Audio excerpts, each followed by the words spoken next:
Ya, jadi karena ini merupakan acara yang diselenggarakan oleh pemerintah dan DPR pada kesempatan nanti acara konferensi tingkat tinggi Afrika itu hanya menjadi bagian dari konferensi tingkat tinggi antara pemerintah, jadi kita menjadi bagian pemerintah. Namun yang pasti dari 54 negara Afrika yang akan hadir nanti ketua DPR-nya itu dari laporan terakhir sampai hari ini ada kurang lebih 8 ketua DPR dari negara-negara Afrika yang akan hadir, dan memang saya mendengar bahwa di pemerintah sudah akan diantisipasi terkait dengan wabah monkeypox itu. Jadi memang kita akan bersama-sama bersinergi dengan pemerintah untuk pencegahannya, antisipasinya dan lain-lain terkait dengan hal itu. Bagaimana ini kan acaranya masih tanggal 1 sampai tanggal 3 dan kita akan mulai tanggal 31. Jadi ini masih dalam rangka persiapan penyiapan substansi dan pelaksanaannya insya Allah akan bisa berjalan dengan baik. Mbak, izin terkait pilkada, Mbak, ini kan dari 3 provinsi, Jabar, Jatim dan Jakarta. Jabar kan belum diumumkan dari PDIP. Kira akan mengusung calonnya sendiri dan didaftarkan kapan? Kemudian terkait pilkada Jakarta, Mbak, pemilihan Pak Pram disebut sebagai sinyal PDIP akan merapat ke istana. Kalau dari tanggapan Mbak Puan seperti apa? Terima kasih. Pak Pram kan memang sekarang di istana. Artinya kompromi dengan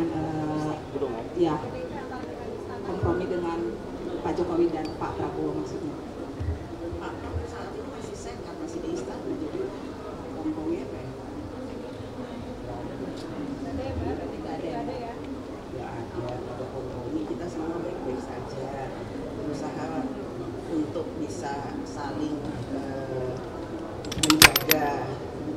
menjaga persatuan dan kesatuan. Dan pilkada ini kan hak politik dari semua partai politik, jadi punya kesempatan untuk sama-sama mengusung calonnya masing-masing. Puan, sebenarnya kemarin Pak Jokowi sempat mengungkit RUU perampasan aset. Apakah ini dari DPR akan dikejar di sisa sidang ini atau di carry over ke periode berikutnya, atau seperti apa sih Mbak Puan? Yang pasti setiap pembahasan undang-undang itu harus memenuhi persyaratan yang ada. Kemudian mendapatkan masukan dari seluruh kalangan masyarakat yang dibutuhkan. Kemudian persyaratan hukum dan mekanismenya itu terpenuhi. Juga ini dalam masa waktu yang tinggal pendek ini, apakah kemudian sempat atau tidak sempat. Jadi kita fokus pada hal-hal yang memang penting harus diselesaikan. Mbak Puan menyampaikan itu, Pak Jokowi kan minta itu dipercepat, apakah dipercepat akan menjadi lebih baik? Itu kalau ditanyakan itu. Mbak, izin Firda dari TikTok. Mau bertanya Mbak soal ada kabar bahwa PDIP itu akan mengusung Mas Anies di Jabar. Kemarin kan ada isu untuk di Jakarta, sekarang ada isu PDIP akan mengusung Anies di Jabar gitu. Nah, apakah betul dan seperti apa sih konstelasi PDIP di Jabar? Apakah akan mengusung Kang Ono juga atau gimana sejauh ini? Sampai nanti sore kan waktu pendaftaran masih sore. Mbak Puan, penegasan alasan dari PDIP sendiri memilih Mas Pramono Anung untuk di Pilkada Jakarta dari Mbak Puan sendiri, kalau melihat juga elektabilitasnya cukup kecil dan Mas Pramono juga mengakui bahwa namanya ini memang tidak masuk dalam survei begitu dalam rangka. Hak politik dari partai politik mempunyai kesempatan untuk bisa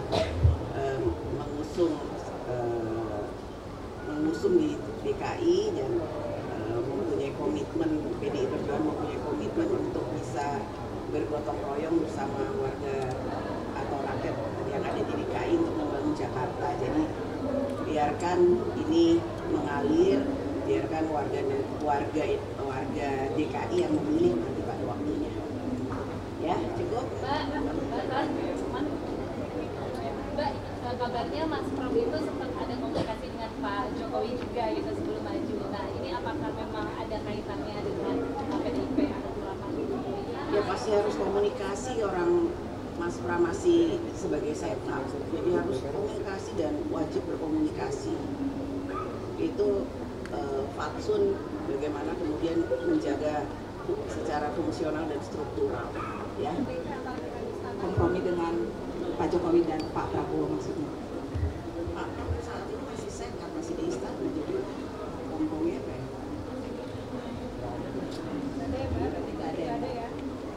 Ada kompromi, kita semua baik-baik saja, berusaha untuk bisa saling menjaga persatuan dan kesatuan. Dan pilkada ini kan hak politik dari semua partai politik, jadi mempunyai kesempatan untuk sama-sama mengusung calonnya masing-masing. Puan, izin tanya, kemarin Pak Jokowi sempat mengungkit RUU perampasan aset. Apakah ini dari DPR akan dikejar di sisa sidang ini atau di carry over ke periode berikutnya, atau seperti apa sih Mbak Puan? Yang pasti setiap pembahasan undang-undang itu harus memenuhi persyaratan yang ada, kemudian mendapatkan masukan dari seluruh kalangan masyarakat yang dibutuhkan, kemudian persyaratan hukum dan mekanismenya itu terpenuhi juga. Ini dalam masa waktu yang tinggal pendek ini, apakah kemudian sempat atau tidak sempat, jadi kita fokus pada hal-hal yang memang penting harus diselesaikan. Mbak Puan menyambut hal itu, Pak Jokowi kan minta itu dipercepat, nah ini apa apakah dipercepat akan menjadi lebih baik, itu kalau ditanyakan itu.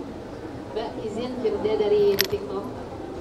Mau bertanya Mbak soal ada kabar bahwa PDIP itu akan mengusung Mas Anies di Jabar. Kemarin kan ada isu untuk di Jakarta. Sekarang ada isu PDIP akan mengusung Anies di Jabar gitu. Nah, apakah betul dan seperti apa sih konstelasi PDIP di Jabar? Apakah akan mengusung Kang Ono juga atau gimana Mbak sejauh ini? Sampai nanti sore, kan waktu pendaftaran nanti sore. Mbak Puan, penegasan alasan dari PDIP sendiri memilih Mas Pramono Anung untuk di Pilkada Jakarta dari Mbak Puan sendiri, kalau melihat juga elektabilitasnya cukup kecil dan Mas Pramono juga mengakui bahwa namanya ini memang tidak masuk dalam survei begitu dalam radar. Hak politik dari partai politik mempunyai kesempatan untuk bisa mengusung di DKI dan mempunyai komitmen, PDI Perjuangan mempunyai komitmen untuk bisa bergotong royong bersama warga atau rakyat yang ada di DKI untuk membangun Jakarta. Jadi biarkan ini mengalir, biarkan warga DKI yang memilih nanti pada waktunya. Ya, cukup. Mbak, kabarnya Mas Pram itu sempat ada komunikasi dengan Pak Jokowi juga gitu sebelum maju. Nah, ini apakah memang ada kaitannya dengan PDIP atau apa? Ya pasti harus komunikasi, orang Mas Pram masih sebagai setup, jadi harus komunikasi dan wajib berkomunikasi.